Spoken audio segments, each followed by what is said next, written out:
Good morning बच्चों। आज हम कक्षा 6वीं में सामाजिक विज्ञान के अंतर्गत इतिहास का अध्ययन करेंगे। इतिहास का आपका 8वां अध्याय। इसका शीर्षक है विदेशों में व्यापार। विदेशों में व्यापार किस प्रकार से प्रारंभ हुआ। विदेशों में मतलब हम अपने देश में वस्तुओं का आदान प्रदान करते हैं, उसके साथ साथ हम जो अधिक मात्रा में वस्तुओं का उत्पादन होता है उसे हम दूसरे देशों में निर्यात करते हैं, और अपने देशों में जिन वस्तुओं की कमी होती है तो बाहर के देशों से उसका आयात करते हैं। तो यही क्या कहलाता है, वस्तुओं का आदान प्रदान व्यापार कहलाता है। यहाँ पर पहले अगर बोलेंगे ये जो ईसा पूर्व 100 से लेकर 300 तक का ईसा पूर्व जो प्राचीन काल में अगर देखते हैं तो वस्तु का विनिमय के माध्यम से, वस्तु विनिमय मतलब वस्तुओं का आदान प्रदान करके लोग अपनी आवश्यकताओं को पूरा करते थे। लेकिन धीरे धीरे यहाँ पर वस्तुओं का उत्पादन के आधार पर फिर मुद्रा का प्रचलन हुआ। मुद्रा का प्रचलन से फिर वो व्यापार करना प्रारंभ किए। फिर एक क्षेत्र से दूसरे क्षेत्र, एक गांव से दूसरे गांव, फिर एक शहर की ओर, फिर उसके बाद धीरे धीरे वो राज्य से दूसरे देशों में, दूसरे राज्य में तथा एक देश से दूसरे देश में आना जाना प्रारंभ कर दिए। और इसी प्रकार से ये व्यापार कर प्रारंभ हुआ था। आपको मालूम होगा कि वास्को डी गामा जो 1498 में यहाँ भारत आया और 1498 में नए समुद्री मार्ग की खोज की थी, जिसने यूरोप से लेकर भारत तक का नए समुद्री मार्ग की खोज की। ये वास्को डिगामा एक पुर्तगाली नाविक था जो व्यापार करने के उद्देश्य से समुद्री मार्ग की खोज कर रहा था। और उस समय ईसाई धर्म का प्रचार प्रसार बहुत अधिक मात्रा में हो रहा था, जिसके कारण से वो अपने धर्म का भी प्रचार कर रहा था, और दूसरा उद्देश्य था कि वह जगह जगह जाकर अपने व्यापार को फैलाए या व्यापार करें।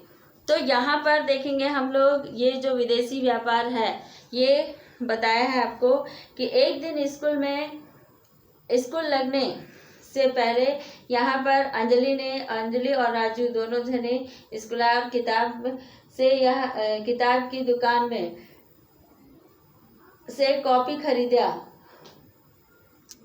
और बाजार ले आए तथा वहाँ पर से शिक्षक तथा शिक्षिकाएं भी साथ में। ये लोग क्या है कि शाला आने के लिए उस समय वहाँ पर से दोनों दुकान गए, और दुकान से उन्होंने अपने अपने लिए जो कॉपी खरीदी, और कॉपी खरीद कर फिर वे शाला में आकर बैठे।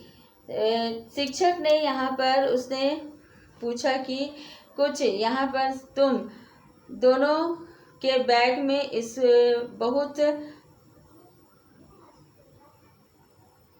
यहाँ पर पूछा उसने कि तुम दोनों का बैग बहुत अच्छा लग रहा है, ये बैग आप लोगों ने कहाँ से खरीदा। ये शिक्षक उन लोगों से सवाल करती है कि जो बैग उन लोग स्कूल बैग के तौर पर उन लोग उसमें अपना पुस्तक कॉपी लेकर गए थे, वो बैग के बारे में शिक्षक बोलती है कि ये बैग आप लोग कहाँ से खरीदे हैं। तो अंजलि कहती है कि ये दोनों दीदी इन्हें हमारे पिताजी ने रायपुर से खरीद कर लेकर आया था, रायपुर की दुकान से खरीदा था। और शिक्षक ने बैग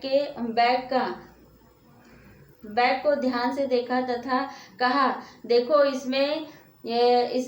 इसमें बनाने वाली जो कंपनी है उसका लेबल लगा हुआ है, और ये तो कोलकाता से बनकर आया है। भले ही ये रायपुर के बाजार में बिक रहा है, लेकिन ये जो बैग बना हुआ है ये कलकत्ता से बना हुआ है, कलकत्ता से बनकर आया था।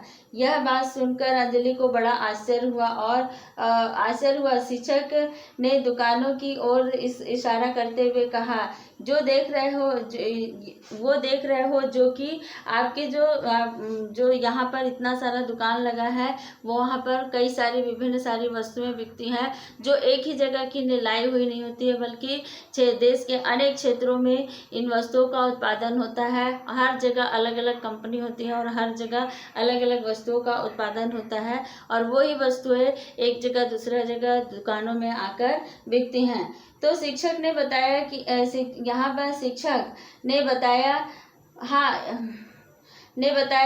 हाँ वो वहाँ तो न सिर्फ अपने देश से बने सामान बिकते हैं, बल्कि यहाँ पर देखोगे चीन है, जापान है, और यहाँ अमेरिका है, अफ्रीका है, यूरोप है, यहाँ से भी बने हुए सामान आकर यहाँ पर बेचे जाते हैं।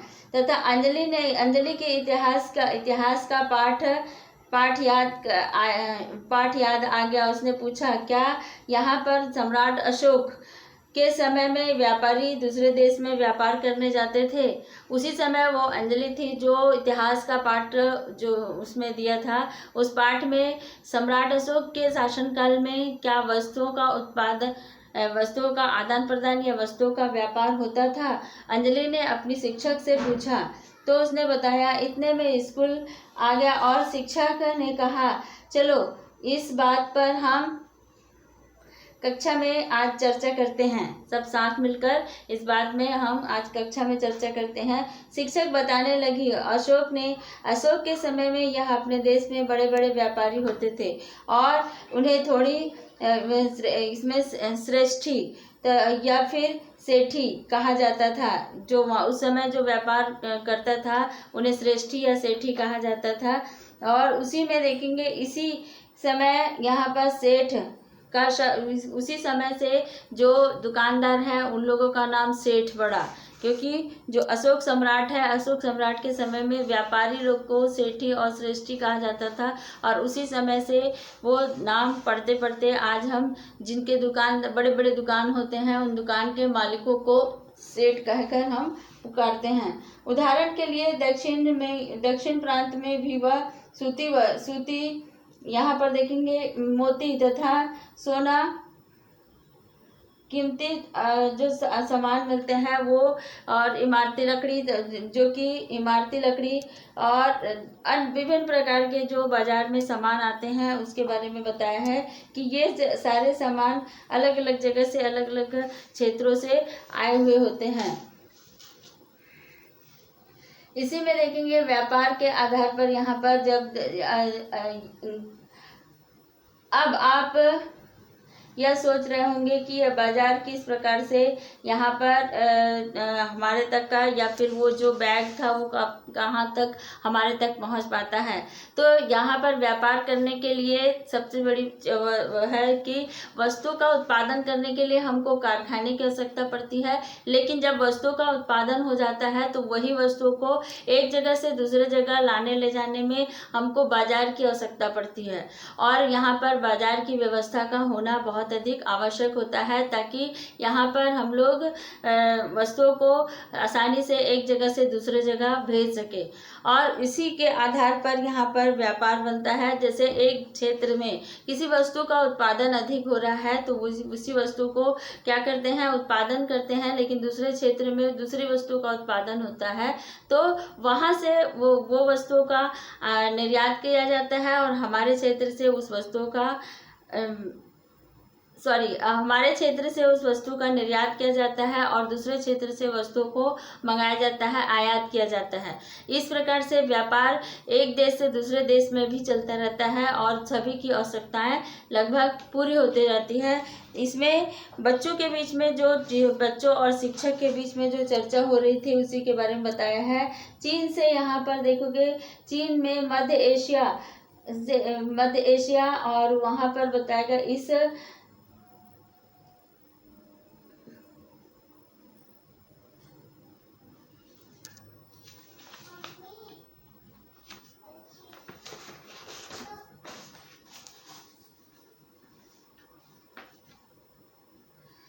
यहाँ पर देखेंगे शिक्षक ने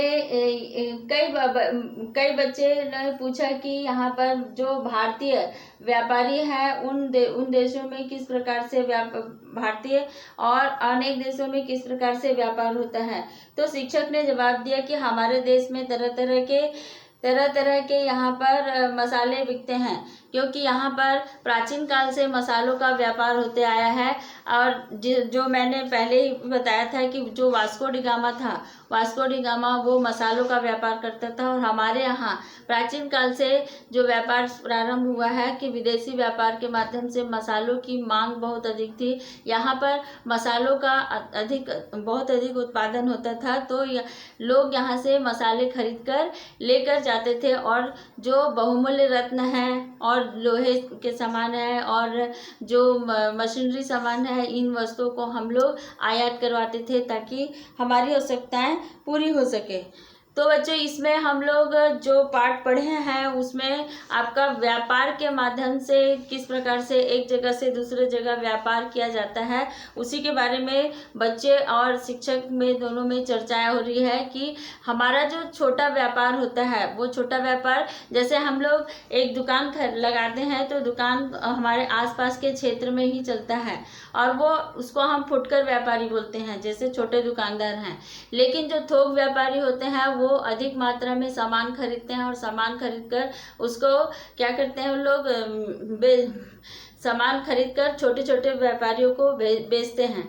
और वही जो कारखाने में बहुत आयत मात्रा में उत्पादन होता है, वो बहुत आयत मात्रा में जो उत्पादन होता है तो सरकार के द्वारा किसान, यहाँ पर जो किसान उत्पादन करते हैं वही जो किसान है वो वहाँ सरकार के द्वारा बनाए हुए जो सहकारी समिति हैं वहाँ पर अपने वस्तुओं को बेचते हैं। उसका एक गोदाम होता है जिसको हम FCI के नाम से जानते हैं।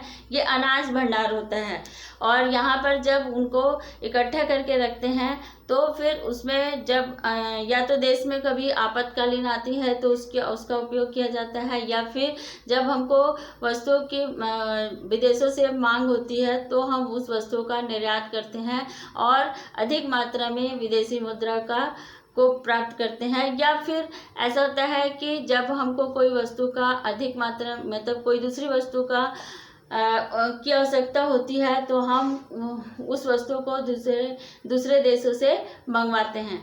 इसी से यहाँ पर एक दूसरे के आयात निर्यात से ही विदेशी व्यापार संभव हो सका है। और विदेशी व्यापार आज से नहीं बल्कि आज जब भारत देश स्वतंत्र नहीं हुआ था उसके पहले से ही विदेशी व्यापार यहाँ पर चलता आया है और उसको हम लोग व्यापार करके हम लोग एक दूसरे की आवश्यकताओं को पूरा करते जा रहे हैं। तो बच्चों, आज हम लोग ने ये वाला पाठ पढ़ा है जिसमें हम लोग विदेशी व्यापार का भाग 1 पढ़े हैं। इसमें आप लोग पाठ अच्छे से पढ़ेंगे। अभी असाइनमेंट आपको बनाना पड़ रहा है और जो अगर किसी के पास लिखा हुआ नहीं है तो आप उस पाठ को देखिए कि कौन से पाठ का है और पाठ को अच्छे से पढ़ के उस असाइनमेंट को आप पूरा कर सकते हैं। भले ही आपके पास नोट्स नहीं है तब भी आप असाइनमेंट को आसानी से बना सकते हो। आप जब पुस्तक पढ़ोगे तो आपको आराम से वो उस प्रश्न का उत्तर मिल जाएगा जो असाइनमेंट में आपको दिया गया है। और आप इस पाठ को बहुत अच्छे तरीके से अध्ययन करेंगे ताकि आपको ये पाठ अच्छे से समझ में आ जाए और इसमें के जो छोटे छोटे प्रश्न हैं उसको आप निकाल कर कॉपी में लिखेंगे और याद करेंगे। ठीक है, थैंक यू।